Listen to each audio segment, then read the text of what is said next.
बिहार के भोजपुर से एक ऐसी दास्तान सामने आई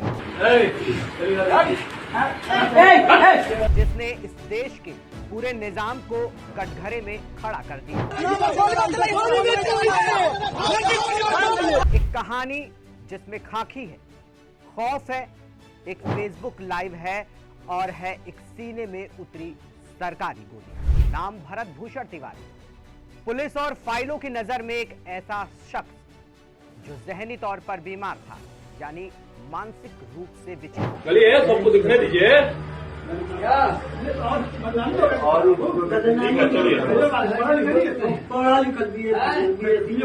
लेकिन हुक्मरानों और पुलिस की इस थ्योरी के बीच एक ऐसा झकझोरने वाला सच दफन है जो किसी भी सभ्य समाज के मुंह पर तमाचा है। सवाल यह है कि क्या एक पागल इंसान सियासत और सिस्टम के भ्रष्टाचार के खिलाफ आवाज उठा सकता है?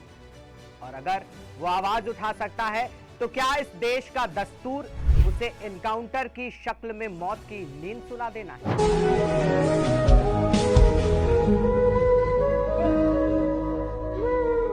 जरा इस पूरी कहानी की क्रोनोलॉजी और खाकी की काबिलियत को समझिए। खबर मिलती है कि एक मानसिक रूप से बीमार लड़के के हाथ में न जाने कहां से एक पिस्टल आ गई। मुस्तैद पुलिस महकमा फौरन हरकत में आता है और लड़के के घर पहुंच जाता है।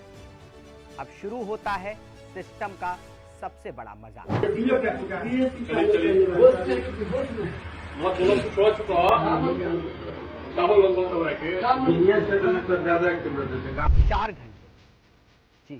चार घंटे पूरे 4 घंटे तक पुलिस वाले उस युवक से गुफ्तगू करते हैं, लेकिन नतीजा क्या निकलता? इतनी बड़ी पुलिस फोर्स उस लड़के के हाथ से वो पिस्टल अपने कब्जे में नहीं ले पाती और खाली हाथ बेरंग लौट जाती। क्या पुलिस की ये नाकामी थी या फिर किसी बड़ी साजिश की पटकथा लिखी जा रही? एक हथियारबंद बीमार लड़के को खुला छोड़ देना प्रशासन की किस किताब का उसूल है? अगली सुबह वही लड़का, वही पिस्टल और भोजपुर का एक खेत। सामने फिर से पुलिस की फौज। लेकिन इस बार कोई बातचीत नहीं हो रही थी। इस बार एक फेसबुक लाइव चल रहा था। भरत भूषण तिवारी चिल्ला रहा था, लेकिन वो किसी को मारने की धमकी नहीं दे रहा था। उस बीमार लड़के की मांगे सुनकर शायद आपके रोंगटे खड़े हो जाएंगे। वो सत्ता के गलियारों में बैठे नेताओं और सिस्टम के भ्रष्टाचार को खत्म करने की गुहार लगा रहा था। सुनिए, सुन के बताइए आप क्या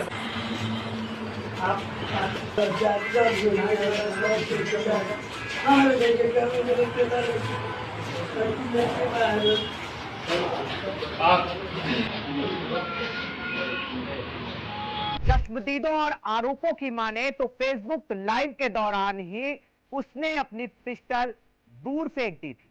नियत्ता हो चुका था, लेकिन तभी एक फायर होता है, सीने को चीरती हुई एक गोली निकलती है और भ्रष्टाचार के खिलाफ उठ रही एक आवाज वहीं जमीन पर ढेर हो जाती है।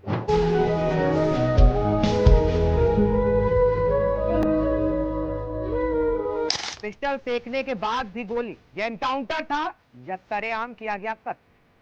सवाल उठ रहे हैं कि बिहार की पुलिस इतनी कमजोर हो गई थी कि एक मानसिक विक्षिप्त युवक के हाथ से कट्टा नहीं छीन पाई। ऐसा क्या था कि एनकाउंटर करने की नौबत आ गई? इस घटना ने वर्दी पर तो कई सवाल खड़े किए, साथ ही सम्राट चौधरी के कार्यकाल पर भी सवालिया निशान खड़े कर। क्या बिहार फिर उसी इतिहास के दौर में जा रहा है? ऐसी घटनाएं न केवल किसी एक व्यक्ति पर असर डालती हैं, बल्कि मानवता को भी कलंकित करती हैं और साथ ही जवाबदेही भी तय करती है। फिलहाल इस मामले में राजनीति भी गरमाई है और बयानों का ट्विटर पर लगातार सवाल जवाब चल रहा है। कुछ सरकार को घेर रहे हैं तो कुछ समझाती को लेकर अपना विरोध दर्ज करा रहे हैं। जो वीडियो आया है, जो देखा है, निश्चित रूप से संदेह पैदा करता है सारी परिस्थिति।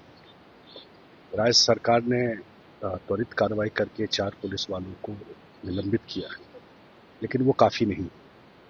मुझे लगता है कि निश्चित रूप से सीनियर पदाधिकारी इस केस की जांच करके और टाइम बॉन्ड, ये नहीं कि कोई भी समय लगे, टाइम बॉन्ड इसकी जांच करके जो भी ये किया है उस पर कार्रवाई होनी चाहिए। सरकार ने इस घटना में 3 सिपाही और कांस्टेबल को निलंबित भी कर दिया। मतलब साफ है कि सरकार भी मान रही है कि कहीं तो पुलिस की गलती है। एनकाउंटर भी तभी होता है जब जवाबी कार्रवाई में पुलिस को आत्मरक्षार्थ में गोली चलानी होती। लेकिन यहां तो युवक ने हथियार भी पुलिस के सामने फेंक दिया था और सिस्टम की नाकामी पर सवाल उठा रहा था। तो फिर हाफ एनकाउंटर की जगह सीधा एनकाउंटर। सवाल उठ रहे हैं और उठने भी चाहिए, लेकिन सवाल यहां पर समझाती या विपक्ष के वोट बैंक के लिए नहीं, मानवता और सिस्टम के कायदे और कानून पर उठने चाहिए। वरना जाने न ऐसे कई और भारत भूषण इस नाकाम सिस्टम और भ्रष्टाचार के चलते मानसिक विक्षिप्त होंगे और कहीं ना कहीं किसी न किसी सिस्टम की बलि यूं ही करते हैं।